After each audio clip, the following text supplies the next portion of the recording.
இறைவனுக்கு 3 திருக்கண்கள். ஒன்று சூரியன், ஒன்று சந்திரன், இன்னொன்று அக்னி. அந்த 3 கண்கள் எங்கே இருக்கிறது என்றால் அந்த 3ம் நம்முடைய உடலிலே இருக்கிறது என்பது இந்த யோக நூல் நமக்கு சொல்லக்கூடியது. அதை எப்படி கண்டுகொள்வது? இடைச்சக்கரத்தின் 2 நிலையும் உடற்சக்கரத்தின் உறுப்பையும் காட்டி ஷண்முக தூலமும் சதுர்முக சூக்ஷமும் எண்முகமாக இனிதென கருளி. நான் முதல்ல சொன்னேன் இல்லையா, சிவபெருமானுடைய 5 முகங்கள் நம்ம தலையில இருக்குன்னு. அதோட அதோ முகம் 6வது முகம் இருக்கா? இப்ப ஷண்முக தூலமும் சதுர்முக சூக்ஷமும் எண்முகமாக எனக்கருள் செய்து என்றால் இவை எல்லாவற்றையும் எனக்குள்ள இருக்கிறது என்பதை எனக்கு அருள் நோக்கு காட்டி அந்த இடைச்சக்கரத்தின் 2 நிலை 2, 8 யோக நூல்ல அதிகமாக பேசப்படக்கூடிய ஒரு செய்தி. இந்த 2, 8 என்பதுதான் அகார உகாரம், பிரணவ மந்திரத்தினுடைய அடிப்படை. இந்த பிரணவத்தினுடைய அடிப்படையை வைத்துத்தான் இந்த பேருண்மை உலகத்திலே இருக்கிறது என்கிறார்கள். அந்த பேருண்மை என்ன செய்கிறது என்று சொன்னால், இங்கே காற்றாக இருக்கிறது, கனலாக இருக்கிறது, நீராக இருக்கிறது, மண்ணாக இருக்கிறது, ஆகாயமாக இருக்கிறது, நீங்களாக இருக்கிறது, நானாக இருக்கிறது. இங்கே இருக்கக்கூடிய சல அசல, அதாவது அசையும் அசையாத அனைத்துமாக இருக்கக்கூடியதும் அந்த பேருண்மைதான். இவை அனைத்தையும் தாண்டி இருந்து எல்லாவற்றுக்குள்ளும் அணுவிற்குள் அணுவாக இருப்பதும் அதுதான், அணுவையெல்லாம் கடந்து நிற்பதும் அதுதான் என்கின்ற மகா பேருண்மையை சொல்லுகிறார் மாணிக்க வாசகர். அதைத்தான் சொன்னார். வானாகி மண்ணாகி வழியாகி ஒளியாகி ஊனாகி உயிராகி உண்மையுமாய் இன்மையுமாய் கோனாகி யான் எனது என்ற அவரவரை கூத்தாட்டுவானாகி நின்றாயே என் சொல்லி வாழ்த்துவனே. அவர் அகக்கண்ணிலே கண்டுகொண்ட ஆத்மநாத சுவாமியை நமக்கு படம் பிடித்து காட்டுகிறார் அந்த பாடல் மூலமாக. அவையும் நமக்கு அதைத்தான் சொல்லுகிறார். ஷண்முக தூலமும் சதுர்முக சூக்ஷமும் எண்முகமாக இனிதென கருளி புரியட்ட காயம் புலப்பட எனக்கு தெரியட்டு நிலையும் தரிசனப்படுத்தி கருத்தினில் கபால வாயில் காட்டி இருத்தி முத்தி இனிதென கருளி என்னை அறிவித்து எனக்கருள் செய்து முன்னை வினையின் முதலை களைந்து வாக்கு மனமும் இல்லா மனோலயம் தேக்கியே என்னை சிந்தை தெளிவித்து இருள்வெளி 2இன் ஒன்றிடுமென்ன அருள்வெளி ஆனந்தத்தில் அழுத்தி என்னை. இருள் வெளி 2 ஒண்ணுங்கிறா. இருள் வேற ஒளி வேற தானேமா. ஆனால் அவ்வை சொல்லக்கூடிய பொருள் பாத்தீங்கன்னா இருளும் ஒளியும் 2 ஒன்றாகத்தான் இருக்கிறது. முதல்ல பார்த்தோம் இல்லையா, பிரபஞ்சம் இருளாக இருந்தது, அங்கே ஒளியாக வந்தவன் இறைவன். அந்த ஒளியை நீங்க எங்கே பார்க்கலாம் என்றால், நெஞ்சில் குடிகொண்ட நீலமேனியும் என்றால் முன் நெற்றியில் இருக்கக்கூடியது தத்புருஷம் என்று சொன்னேன் இல்லையா, 5 முகங்கள்ல. அந்த 5 முகங்கள்ல முன்னெற்றியிலே இருக்கக்கூடிய ஆக்ஞா சக்கரத்திலே யோகிகளுக்கு முதலிலே தெரியக்கூடிய நிறம் நீல நிறம். யோக பயிற்சியில முதலிலே அவர்களுடைய ஞான கண்ணுக்கு முதலில் தெரியக்கூடிய நிறம் நீல நிறம். அந்த நீல நிறம் தான் சுழுமுனை நாடியிலிருந்து வரக்கூடிய அந்த ஆக்க சக்தியின் மூலமாக, உந்து சக்தியின் மூலமாக அது பொன்னிறத்தில் மாறும். பிறகு அது வெளிச்சமாக வெள்ளை வெளேர் என்ற எங்கு பார்த்தாலும் ஒரே வெண்மை நிறமாக மாறும். நீங்க 7 நிறங்கள் இயற்பியல்ல படிச்சிருக்கோம்ல, எல்லாத்தையும் ஒட்டுமொத்தமா போட்டு அந்த 7 நிற ஒளிக்கற்றைகள் 7 விதமான லைட் வைக்கிறோம்னு வச்சுக்கோங்களேன், அது எல்லாவற்றையும் வேகமா சுழற்றினீங்கன்னா அதுல வரக்கூடியது வெள்ளை. வெள்ளைதான் நம்ம கண்ணுக்கு தெரியும். அந்த வெள்ளை என்னன்னா அவ்வை சொல்லுகிறாள் பாருங்கள், அந்த வெள்ளை தான் கோடி சூரிய பிரகாசமாக நம்முடைய சிரசிலே, நம்முடைய ஆக்ஞா சக்கரத்திலே நம்முடைய இருளை அகற்றி மலத்தை நீக்கி நம்முடைய வினைகளை அறுக்கக்கூடிய பரவெள்ள பிரபுவாக இருக்கக்கூடிய பரசிவ வெள்ளமாக இருக்கக்கூடிய எல்லாம் வல்ல மகேஸ்வரன் என்பது அவ்வையினுடைய தினமான கருத்து. பெருமக்களே, ஒளியின் ரூபமாக பார்க்கிறாள் நெற்றியிலே. அப்படி அவனை ஒளி ரூபமாக இங்கே தரிசிப்பதற்கு தொடக்கத்தில் என்ன நாம் சொல்லுகிறோம் என்றால் ஓம் என்கின்ற ஒலி. பிரணவாகாரத்தின் மூலமாக இறைவனை நாம் தரிசித்து அதன் மூலமாக அவனை எங்கே பார்த்தாலும் ஒளி வெள்ளமாக பரசிவ வெள்ளமாக நாம் தரிசிக்கின்றோம். ஒரு விஷயம், அளவுக்கு மீறிய மகிழ்ச்சியும் அளவுக்கு மீறிய துன்பமும் ரெண்டும் ஒண்ணு. சரிதானுங்களா? அளவுக்கு மீறின துன்பம் மனுஷன் அப்படியே உறைஞ்சு போக வைக்கும். கண்கள்ல மட்டும் ஓரத்துல கண்ணீர் துளி வரும். பாத்திருக்கீங்களா? அனுபவிச்சிருப்போம் நம்மள நிறைய பேர். அளவுக்கு மீறின மகிழ்ச்சி அதே மாதிரி நம்மளை ஸ்தம்பிக்க வைக்கும், கண்களுடைய ஓரத்துல கண்ணீர் துளி வர வைக்கும். துன்பத்துக்கு அழறதுங்கிறது நியாயம், இன்பத்துக்குமா அழுவாங்க? இது என்ன லாஜிக்? ஆனால் மனித உணர்வுகளிலே ரெண்டும் ஒன்று. நீங்க அளவுக்கு மீறிய அந்த பெரிய கேட்க முடியாத அளவுக்கு டெசிபல்ல ஒலி போகுதுன்னு வைங்களேன், அதனுடைய உச்சபட்சம் என்ன தெரியுமா? எதுவுமே கேட்காது. உண்டுதானே?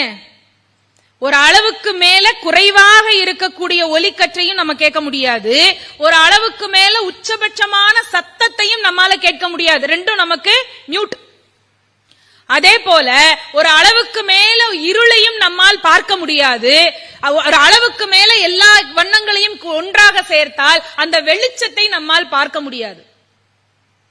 இருள்ல கண்ணு தெரியாது உண்மை, வெளிச்சத்திலையும் கண்ணு தெரியாதுன்னா அவ்வை சொல்லுகின்றாள், இது எப்படியா?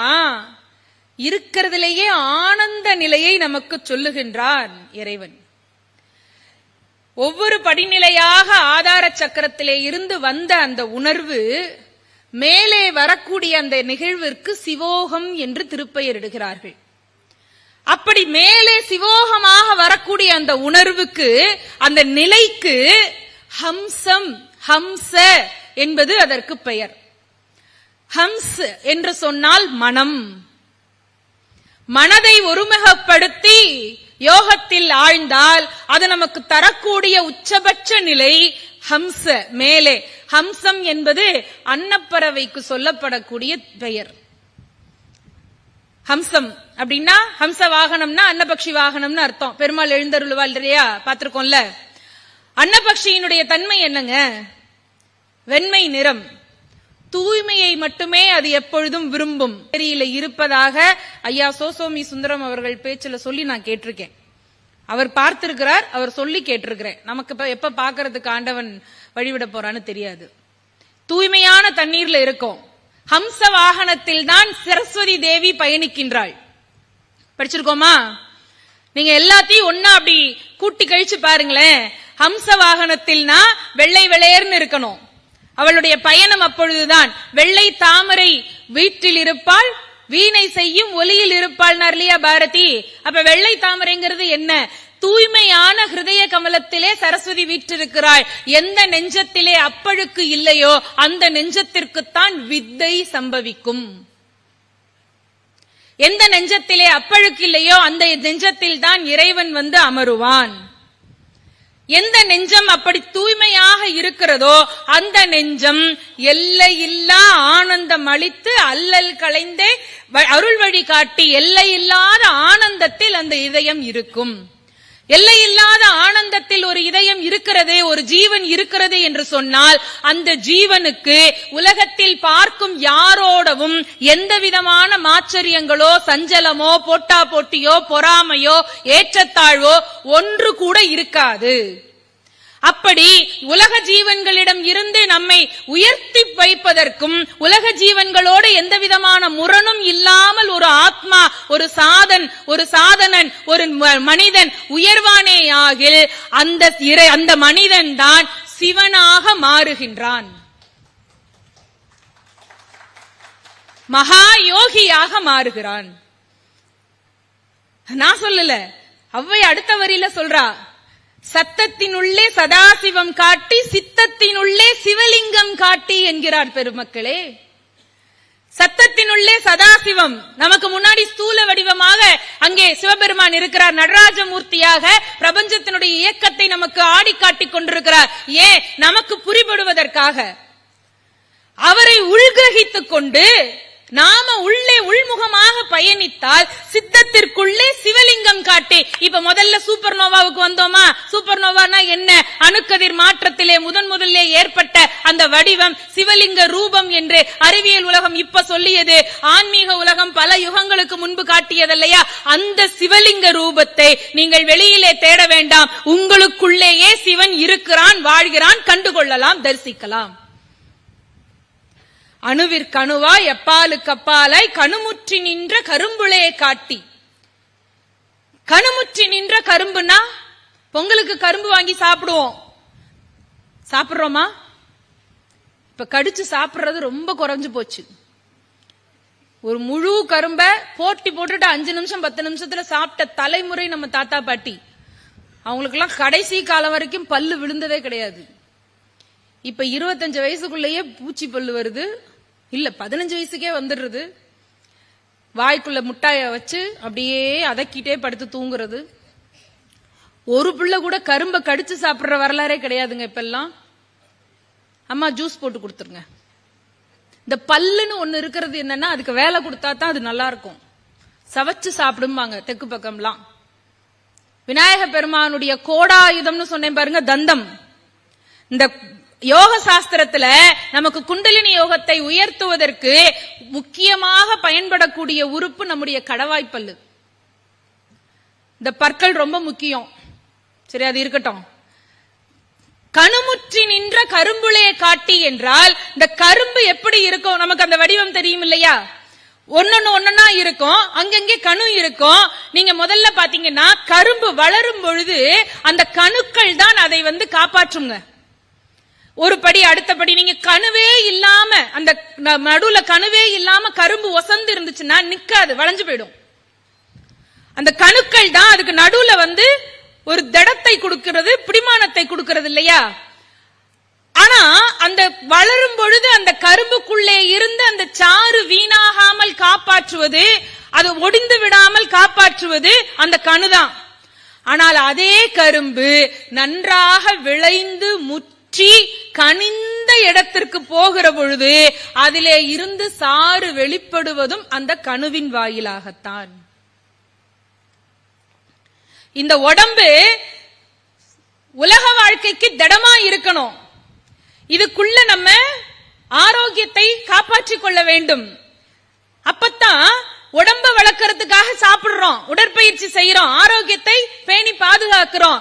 ஆனா அதுவே சாஸ்வதமானா அது இல்ல. சாஸ்வதம் எது? சாஸ்வதம் கரும்பு எப்படி வளரும் பொழுது அந்த கணு அதற்கு முட்டு கொடுத்து வளர்க்கிறதோ அதுபோல நாம உண்ணக்கூடிய உணவு, நாம செய்யக்கூடிய உடற்பயிற்சி, நாம செய்யக்கூடிய புற தேவைகளுக்கான எல்லா செயல்களும் உடம்பை வளர்ப்பதற்கு. உடம்பை ஏங்க வளர்க்கணும் அப்படின்னா, உடம்புக்குள்ளே உருபொருள் காண்பதற்காக, உருபொருளாக இறைவன் இருப்பதை தெரிந்து கொள்வதற்காக உடம்பை வளர்த்தேனே, உயிரை வளர்த்தேனே என்றார். வந்துதான் வேடமும் நீரும் விளங்க நிறுத்தி கூடுமை தொண்டர் குழாத்துடன் கூட்டி. ரொம்ப பிடிச்ச வரி இது. அஞ்சக்கரத்தின் அரும்பொருள் தன்னை நெஞ்சக்கரத்தின் நிலையறிவித்து தத்துவ நிலையை தந்தனையாண்ட வித்தக விநாயகா விரைகழல் சரணே என்றாள். வேடமும் நீரும் விளங்க நிறுத்தி கூடுமை தொண்டர் குழாத்துடன் கூட்டி. பெருமக்களே, இவ்வளவு உள்முகமாக யோக வாழ்வை பற்றி பேசிய அவ்வை நமக்கு நிறைவிலே சொல்லுகின்றாள், யோக வாழ்வு ரொம்ப முக்கியம். அது நம்முடைய எல்லை, நம்முடைய போய் சேர வேண்டிய இடம் என்றாலும் கூட அதற்கு வழியாக கருவியாக இருக்கக்கூடியது என்பது இந்த சரீரம். இந்த சரீரத்தை சரியான முறையிலே பராமரிக்க வேண்டியது மானிடனாக பிறந்த ஒவ்வொருவருடைய அடிப்படையான கடமைங்க. இந்த இடத்துல நான் உன்னை வலியுறுத்தி சொல்லணும்னு ஆசைப்படுகின்றேன். பெரிய ஒரு சபை, ஆழ்ந்து கேட்கக்கூடியவர்கள், இதை பலாயிரம் பேர் காணொலியின் வாயிலாக கண்டு கொண்டிருக்கிறார்கள். அதனால சொல்லுகின்றேன், எந்த காரணத்தை முன்னிட்டும் எப்பேற்பட்ட சோதனையையும் காரணம் காட்டி, எப்பேற்பட்ட நோயையும் காரணம் சொல்லி, அல்லது எப்பேற்பட்ட வீழ்ச்சியையும் காரணம் காட்டி நம்முடைய வாழ்க்கையை நாமாக முடித்துக் கொள்வதற்கு நமக்கு எப்போதும் அதிகாரம் கிடையாது. பூமியில மனிதன் பிறந்து விட்டால் பிறப்பு என்பதும் இறைவனுடைய சித்தம், நம்முடைய இறப்பு என்பதும் இறைவனுடைய சித்தம். அவன் எப்போ அழைக்கிறானோ அப்ப போக வேண்டும். பாதியில முடிச்சிட்டு போகக்கூடிய அந்த எண்ணம் என்பதே கூடாது. எவ்வளவு வீழ்ச்சி வரட்டும், எவ்வளவு தோல்வி வரட்டும், என்ன வந்துவிட போகிறது, அதையெல்லாம் சரி செய்து நம்முடைய வாழ்க்கையை மாற்றிக்கொள்ளலாம். நம்ம கிட்டதான் தவறு இருந்திருக்கும். அந்த தவறு என்னவோ அதை நாம சரியா நமக்கு யாராவது சுட்டி காட்டுவார்கள், அல்லது நம்மை நாமே சீர்தூக்கி பார்த்தால் அதை நாம புரிந்து கொள்ளலாம். எப்பேற்பட்ட தவறையும் திருத்திக் கொள்வதற்கு வாழ்க்கை வாய்ப்பு தரும். ஆனால் வாழ்க்கையை வாழ்வதற்கு நாம் வாய்ப்பு தர வேண்டும்.